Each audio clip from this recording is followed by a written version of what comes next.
बिस्मिल्लाहिर्रहमानिर्रहीम। दोस्तों आज की तारीख में साडा राड बोर करने वाला ठीक है सर। यह जी इहदे झिरियाँ पाई हुई ने, काबले ते कसा जाता है। यह डबला ने जनाब, तुसीं एडा इधर कस लेना है। ठीक हो गया जनाब। तो इहदे राड जिहड़ी भी गड्डी दा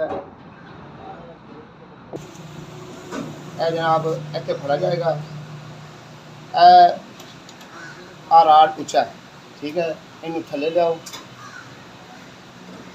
लो जनाब, यह तुहाडा 0-0 हो गया। हुण जिसले 0-0 हो गया तुसीं आ डाबलां कसनियां ने, तुहाडी मशीन जाम हो जानी है।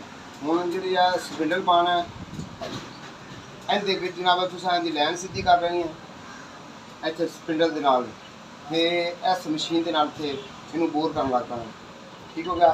हुण इनू बंद कर। अच्छा जी, यह तुहाडी लाइन सीधी हो गई है।